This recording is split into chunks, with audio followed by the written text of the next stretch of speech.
That was a crazy weekend. It was. Was that like you only live once? Like you wanted to live? Like what was that? You know, I don't even think I thought about it. I don't think I had the mental wherewithal to wrap my head around what I was doing. I'd spend the next 7 years paying off that weekend because I wouldn't get out of debt till I was 30. But really, I think, and I mean, I don't know how 22-year-olds think now. They seem to be smarter than me, with the exposure to the internet and things like that. But at that time, I was like, this ain't nothing to me. This little 15,000, this ain't nothing. I just got a college degree. There's been a misunderstanding at this first job where they paid me $19,600. Obviously, six figures is right around the corner. I'll spend this little 15,000. It ain't nothing. And I'll just get it back. And again, that ties back to that 16-year-old story. Because I had never had a system and I never had like a financial plan. I just had dreams and wishes. I never had a system for establishing my goals. And I paid the price, quite literally. It was fueled by optimism. Ignorant optimism, yes. So it took 5 to 7 years to pay down that debt. Before we get into like systems, what does rock bottom look for you being saddled with debt?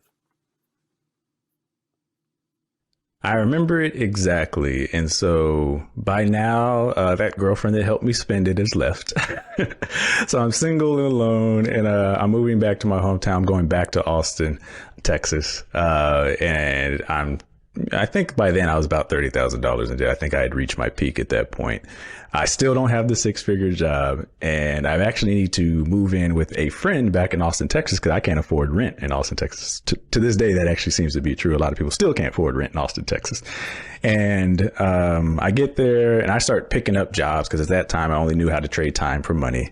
And so I had a 9-to-5 job. I was making $50,000. And then I picked up a part-time job putting computers together at a warehouse. I was putting Dell computers together.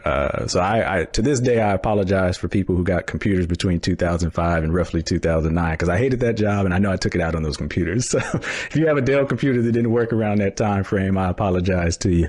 Have your people contact my people. And then I was working at AT&T. And actually, let me back up. I was working at Singular, which was purchased and bought out by AT&T. And I bring that up because I'm not a salesperson. I'm not a salesperson to this day, but I started right when they introduced this thing called the iPhone. And basically all you had to do was stand in the store and people would fight you to give you money.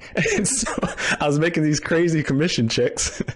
And so I was able to start knocking down that debt. And I tell people that I was at the point where I was living what would become debt free or die trying, but I just didn't realize it. And I still hadn't hit rock bottom. What happened was working those 3 jobs.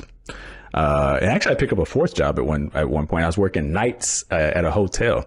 And the only reason I quit is because I was falling asleep literally on the job. I was just trying to make money. I was clawing to make money so I could pay off these bills, and I was barely making the minimum. I missed a payment, which to this day, me and this credit card company might disagree on. They think I missed a payment. I didn't ever get the bill, because that's actually a point of pride for me. I've never missed a credit card payment in my life, except for this one. And for those of you listening at home, maybe you can relate to this. When you miss one credit card bill, I found out from my friends who signed me up for that yo-yo, the interest rate quadrupled. It was 29.99% overnight. And I realized despite the fact that I was working 3 jobs, I wasn't going to be able to make the minimum payment next month. And because I didn't even know what it was at the time, but I imagine my credit score was in shambles. I was like, well, I remember that consolidation loan. I also noticed I wasn't getting any more consolidation loans because, banks, they loan you. Banks are like, what is the saying? Banks give you an umbrella when it's sunny, take it back when it's raining. So it was raining for me and they weren't providing any umbrellas in the form of a consolidation loan. And I got one offer in the mail. And I realized when I was making that phone call that if they say no, I don't have a backup plan. I don't have a plan. This is plan A through Z. This is the only plan.